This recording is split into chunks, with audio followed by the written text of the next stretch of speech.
All right, Ebru Primetime News on this 11th day of April 2020 begins right now. Good evening and welcome aboard. My name is Kenneth. Kazungu.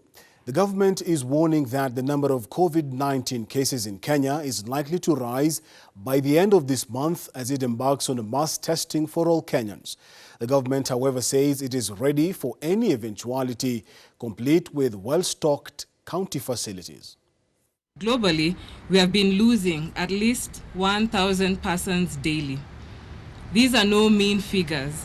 Tonight, the government is on a race of beefing up its arsenal as the number of COVID-19 cases are expected to rise in the next 2 to 3 weeks when mass testing begins. We are bound to get more cases of coronavirus within our population. And so the next 2-3 weeks will be very important for us as we first start with targeted testing of the quarantine centers, then for our healthcare workers, and then rolling out the mass testing in the different institutions. Health CAS Mercy Mwangangi says the 191 cases confirmed so far have been from those in quarantine facilities and their contacts. As we prepare for mass testing in the next 2-3 weeks, this is what we are going to deploy. And the beauty of what we are going to deploy is that now we will be able to do more tests in a shorter time. The Cobas 8,800 machine can be able to do 2,000 to 3,000 tests in about 1 to 2 hours. So in about 2 hours, we can be able to test 2,000 to 3,000 Kenyans in one facility. They insist that they are ready, including providing the required allowances to healthcare providers. It's important for us to understand that our healthcare workers remain our top priority. In this fight, if anything, they are the heartbeat of us winning this fight against coronavirus.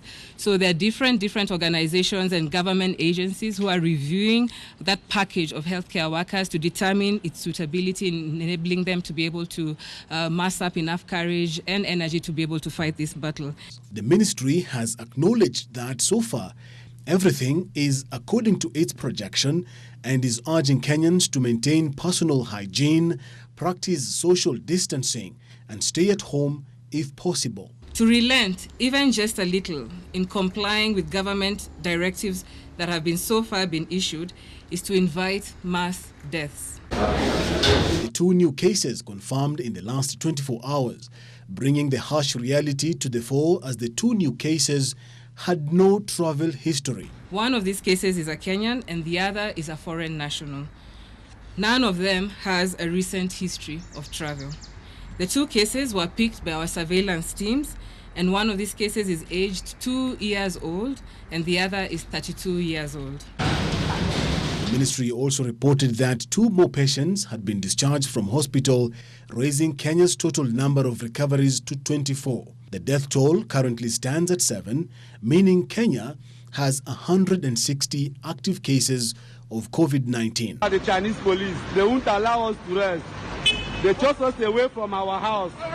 On the fate of the Kenyans stranded in China, the government says it is on the run to ensure normalcy resumes. And our embassy in China, of course, through the local Chinese embassy and the ambassador here, we are in discussions to ensure that Kenyans who are in China are protected and their rights are not violated because of COVID. The same way we protected the Chinese here, we expect them to reciprocate and ensure the safety of Kenyans who are in China. Staying with the government tonight, and it has banned any uncoordinated food donations and distribution, directing that the activities be done through county governments, commissioners and COVID-19 Fund Board only. Interior CS Fred Matiang'i noted that while the acts were well-intentioned, they had led to a breach of social distancing guidelines as set out by the Health Ministry, besides creating disorder. The latest order comes after 2 women were killed in Kibra after locals stampeded in a chaotic scramble for food items. Kibra police boss Andrew Musiasi said the women died a few hours after leaving the distribution center. I would also like to caution everybody that this is not the time to engage in politics with donations that have been given by well-wishers or corporate entities. As we continue to celebrate Easter holidays in our homes, let us reflect on what we must do in order to contain the spread of infections. We must remember to wash our hands. We must remember to continue observing social distance. We must continue to wear our face masks, and we must continue to stay at home. Let us now focus on Kenya's new way of life that is causing more harm seemingly than good. And with the government gazetting a law that requires every Kenyan to wear a mask in public, many Kenyans follow the rules, but at what standard? A survey by Ebru TV has established that most of them are using materials that may not meet the requirements. Our reporter Rachel Mbugua took to the streets just to see how Kenyans are arming themselves against breaking the law in a bid to curb the spread of COVID-19. Now, with the government gazetting a law that all Kenyans should wear a mask while in public, lest they be fined 20,000 shillings, we took to the streets of Nairobi just to find out whether they have been following the rules, with reports that police have been harassing some and arresting some since morning. With the government noting that they would monitor the standards of the face masks sold to the public. I wish to state that we have noted the level of exposure of face masks being sold in the streets. We must ascertain and we continue to monitor the quality of the masks, and we urge people to take the necessary precautions to maintain the levels of hygiene. The actions may be too late, with hawkers in the streets selling masks that come in different colors, shapes and sizes, and using almost anything to cover their faces, all in avoidance of being caught on the wrong side of the law, with the government Friday further gazetting a law to have anyone in public places to wear a mask. Jana nilikuwa nayo lakini sikufaa, kwa leo imebidi nimefaa. Hata unaona niko na kitambaa, unaona niko nayo, so hii kwanza kwangu ni changamoto, hata afadhali hii my handkerchief ndio at least nasikia iko safe kuliko ingine. Most of Kenyans wore handkerchiefs to one-layered masks just to avoid being roughed up by the police or pay the 20,000 shillings fine. Traders as well say they have tried to minimize the number of people visiting their shops without wearing masks. Kidogo tulikuwa tumeweka mikakati hiyo kwa sababu tulikuwa tumeambiwa ya kwamba wanunuzi wote inafaa kuingia sehemu ya kazi wakiwa wamevaa hizo vizuizi. Ili tunapata wengine kidogo hawana uwezo. So tunapata hao pia tunawafanyia sanitize mkono wanaingia, lakini kidogo wengi wao pia wanapata ile ugumu ya kununua hiyo vizuizi. Sheria vile imewekwa, at least conductor anaambia mtu ile anaingia anamwambia vaa mask. Mtu anamwambia hana. Tumeona watu wanakimbia kwa magari, wako nazo wanauza 50-50. Hizi za vitambaa, saa anamwambia anunua, anamuadvise ile ya upole kwa sababu pia yeye anataka customer, anamwambia anunua hiyo basi. Some of the challenges Kenyans have raised concerned over are the materials used to manufacture the masks that are supposed to act as protective gear for the ordinary mwananchi. But are they really protective? Sasa hapa hii mask nimevaa basi nimekaa na sasa wiki moja. Wiki imeisha. Na tena naenda wiki nyingine.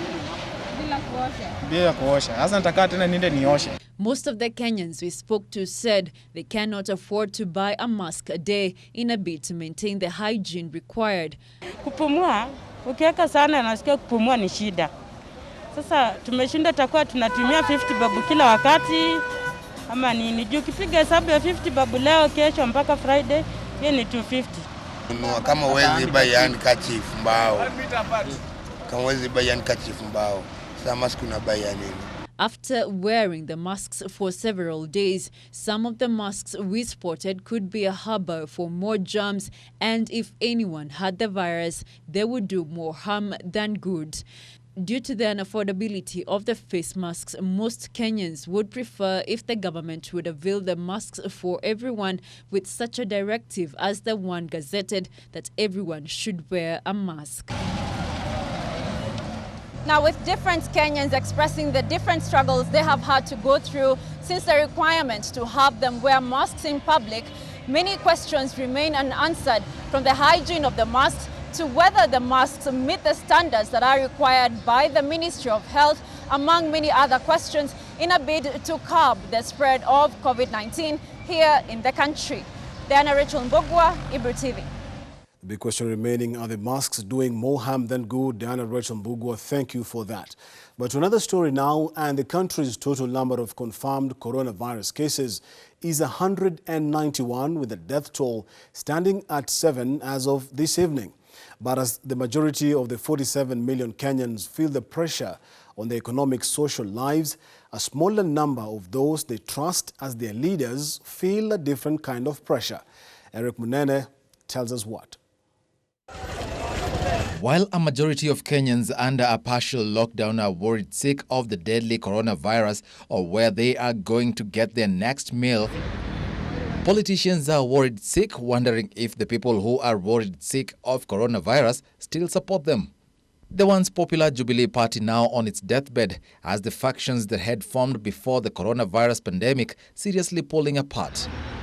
An indicator of how serious things are within the ruling party is the fact that the Deputy President William Ruto himself has come out to dismiss attempts to remove senior officials from the party as fraudulent and illegal. On the other hand, former Prime Minister Raila Odinga and President Uhuru Kenyatta's handshake partner insists that BBI must go on once the pandemic is contained. Hii mambo ikiisha tutarudi, manake tulikuwa karibu tukamilishe. Tukibaki Nairobi peke yake. Alafu tu report. Wale ambaye wanahusika na mambo ya kuandika yale pendekezo ambayo imetokana na yale mazungumzo tumefanya katika taifa letu zote, wanaendelea sasa. Nafikiri wako karibu kuanza kazi yao. Kazi inaendelea, hakuna kazi ambayo imesimama. Raila further says that the task force in charge of the process is still doing its job, further promising Kenyans a referendum after the pandemic. While ordinary Kenyans continue to feel an unprecedented pressure on their day-to-day lives immensely altered by the coronavirus pandemic, politicians seem to be busy working, albeit with less noise, on their careers and not a serious solution to the pandemic. Mengine ya siasa baadaye. Kwa hiyo mambo ya siasa zingine hizi kwa sasa hazitatufaa kabisa. Baada yake zitatumia gharama ya hela ambayo ingesaidia wale watu ambao wana shida sasa hivi. Ulimuliona kama Kibira, watu mmoja alikufa kwa ajili ya kupewa chakula wakingangania. Kwa hiyo hawana uwezo wa kutafuta. Wengine wanakufa kwa line. Is better watumie pesa kusaidia walio maskini sasa hivi. Watu wengi unajua ni maskini hapa Kenya. So mambo ya siasa iwekwe kando, na kama ni upande ya chakula serikali inasema inapeana chakula, watu waangaliwe vizuri. Unaona sasa pale Kibira watu walikufa wawili. So hii kitu iangaliwe. Hiyo mambo ya kupeana chakula, watu wanapangana laini, wengine wanauana. Hiyo kitu serikali inapeana iangalie. Hii maneno ya kisiasa tungependa sana watusaidie kwanza, kwa hii janga la corona imetushinda kabisa. Kwa sisi unajua wananchi ndio tunaumia. Mimi nakaa ile mtaa ya Ruben. Ukiangalia mtaa ya Ruben, wana kijiji sana wanaumia sana. Huko hivi hata ukiangalia watu wote, hata maji zingine huwa inakosekana. Watu wako kwa njaa sana, unaona. Sasa hata wakisema watu wakae kwa manyumba ama waseme watu wajaribu kutengana mbalimbali wenzao ama nini hivyo, unajua hata corona ndio haitatuua, njaa ndio inatuua sasa hii. Is this probably the right time for the ordinary Kenyan to really realize that they are somehow on their own? Eric Munene, Ebru TV. Serious questions there, Eric Munene. Thank you for that. But let us now look at what we consider as some COVID-19 heroes. And a group of 16 students from the Kenyatta University have developed a ventilator as the country steps up efforts to combat the novel coronavirus. The students took a week to create the now vital equipment, and they're now awaiting approval from the relevant authorities. And as Milia Kisienya now tells us, the ventilators can be produced at 500,000 shillings, and the university says it has the capacity to reproduce 50 units per week. With the rise of the COVID-19 infections in the country, the Ministry of Health is now up to the task to ensure that it can contain the numbers with the available resources. However, a section of Kenyatta University students have also joined hands by developing ventilators. Launching the ventilator, the secretary principal of university, Simon Nabukwasi, the ventilator is yet to be approved by the relevant authorities, But according to health experts, the ventilators can be operational in the fight against the COVID-19. To set them on. 15 students from the School of Engineering, Pharmacy and Medicine took 7 days to produce the ventilators that have so far been approved by the health experts. The students have, however, pledged to produce more ventilators if given a go-ahead by the government and as well provided with the available resources.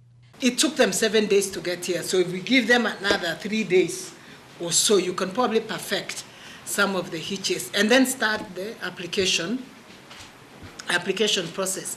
Because time is of essence, once everything is in order, this will be done quite expeditiously. I don't think anybody is going to say, we need 3 months, we need public participation, we need... No, nobody, we don't have that amount of time. Time is... It's something we did from scratch. We didn't copy anything anywhere. So we need to sit down. Sometimes the mathematics doesn't add up. Sometimes the cycle, because it needs to match the patient. Sometimes the cycles are off. So we needed to come together and brainstorm and make sure it works. So it's not been that easy. Some days we spend sleepless nights just trying to see why is it not doing what it's supposed to do. And also the design itself is unique, inborn materials, we made it here in KU. So yeah, it has been a learning experience, not easy but learning. And as long as you love what you're doing, it will always be enjoyable. This comes even as the Ministry of Health continues to register scarcity of the ventilators following the increasing numbers of COVID infections in the country that stand at 191 infections. Milia Kisenya for Ebru TV. A glimmer of hope indeed during these very tough times. But to the counties now, and the Mombasa Muslim Community COVID-19 Prevention Committee has commenced the training of youths who will be handling bodies of victims of the COVID-19 disease. The training is meant to equip the youths with skills on how to prevent themselves from contracting the disease while handling the bodies for burial.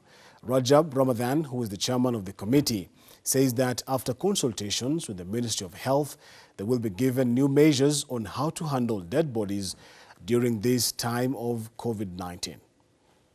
The necessary training so that they do not put themselves in danger, nor do they put the family and the relatives of the deceased in danger.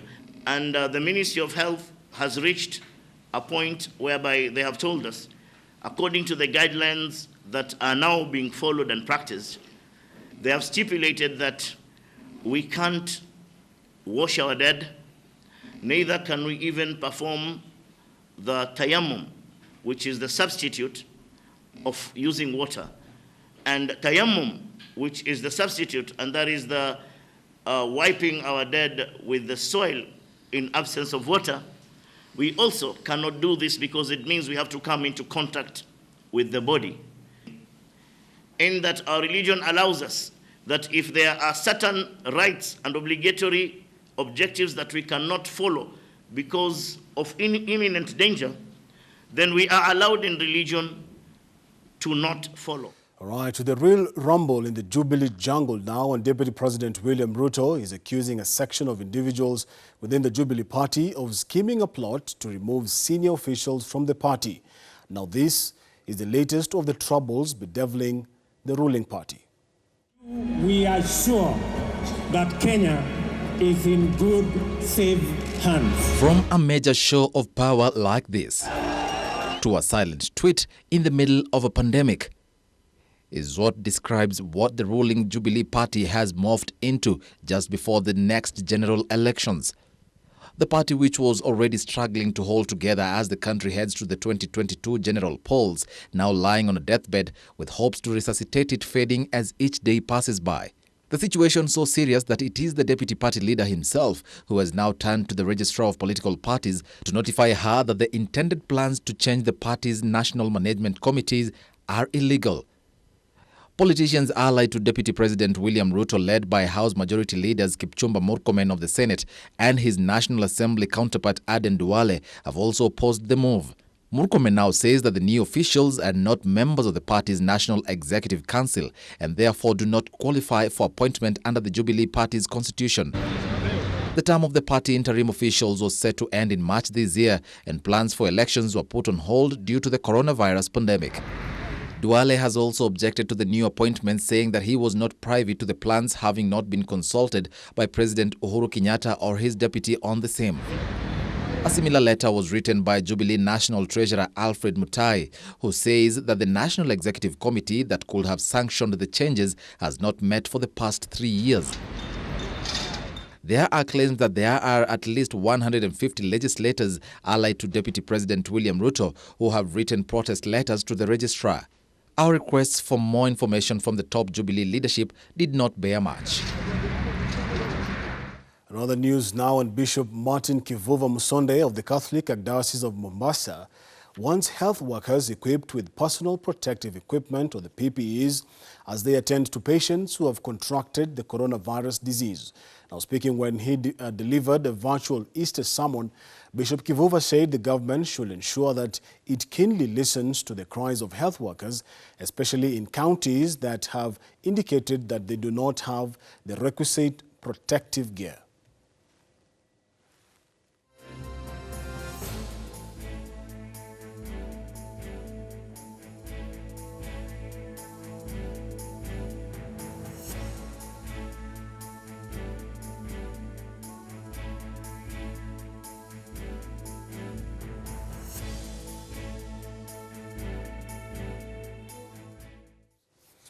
Moving on, the World Health Organization is warning that the spread of the coronavirus in rural areas, more so in Africa, could herald in an unprecedented crisis in battling the coronavirus disease.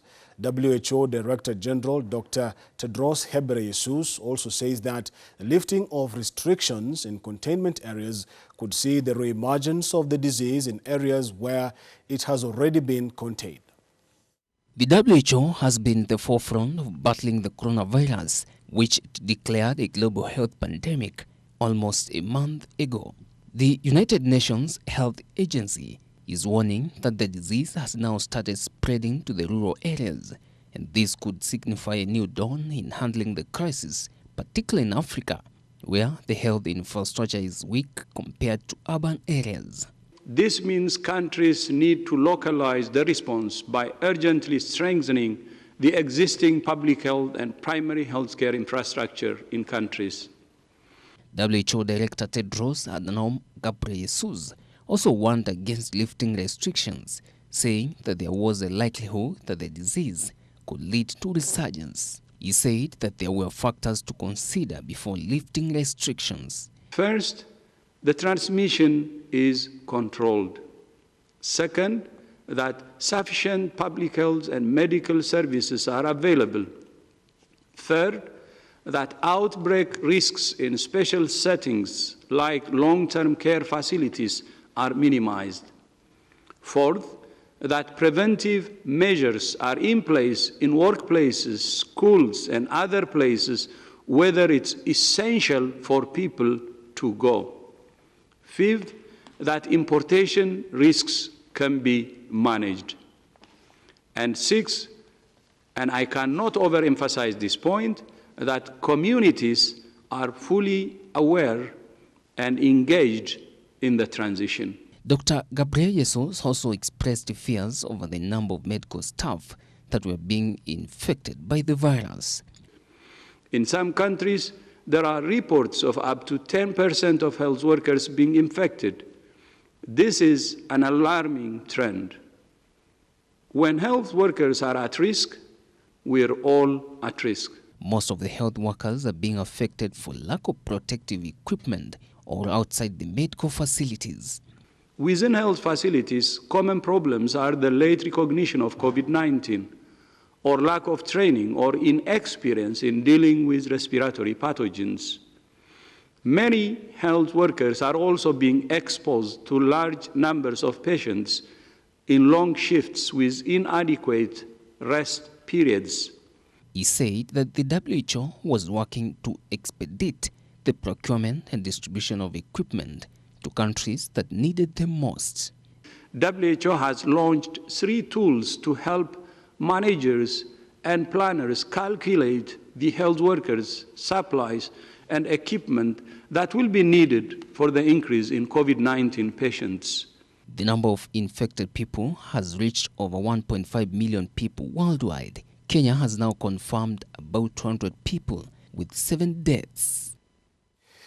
Now to one of the hardest hit areas for this coronavirus pandemic across the world, and that is California, which has more than 100,000 homeless residents, and officials are now struggling with how best to help them during the COVID-19 pandemic.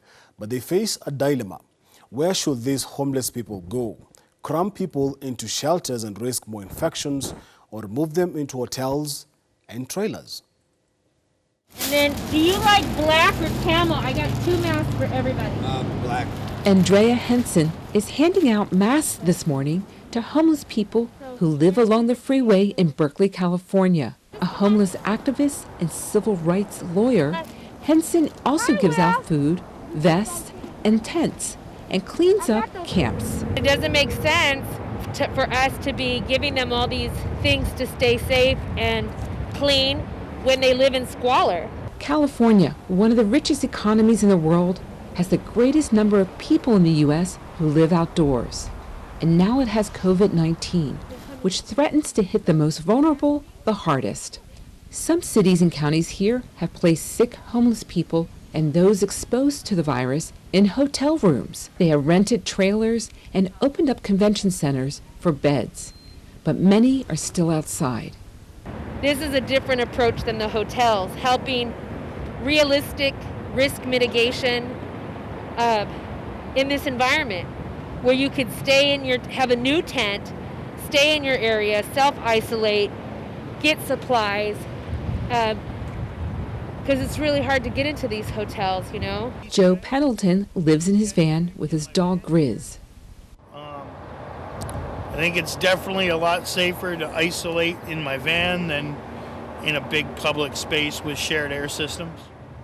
Pendleton, an Army veteran, works with volunteers to set up makeshift hand washing stations at homeless encampments. We've come up with our own system of moving people through camps if we suspect they're sick, so they're quarantined from everybody else. We're homeless, not helpless. Jessica Prado is a Lyft driver who has stopped working because of the pandemic. She lives in a recreational vehicle. So if anything, we have spread information within ourselves, you know, make sure that our neighbors know what's going on, make sure that they know about the shelter-in-place order, because a lot of my house people don't have phones, so they cannot stay up with the news. Officials in some cities are looking to buy hotels so that after the pandemic, people aren't kicked back on the street. Michelle Quinn, VOA News, Berkeley, California. All right, sad tales indeed. But to the world of sports now, we begin with the current and former officials of the AFC Leopards who have now differed on a proposal to dissolve the team's branches countrywide and to make them one corporate entity where fans can buy shares and invest in the club.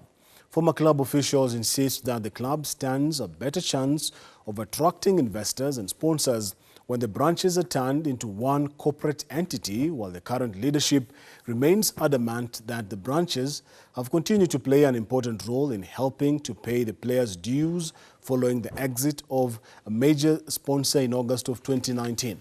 Those behind the call to dissolve the branches are led by former chairman Alex Olemagello and former CEO Richard Ehalie.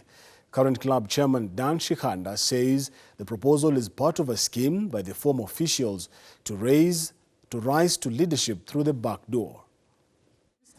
We want to bring an investment point of view into the club. We want to turn it from a society to a limited company, limited by shares.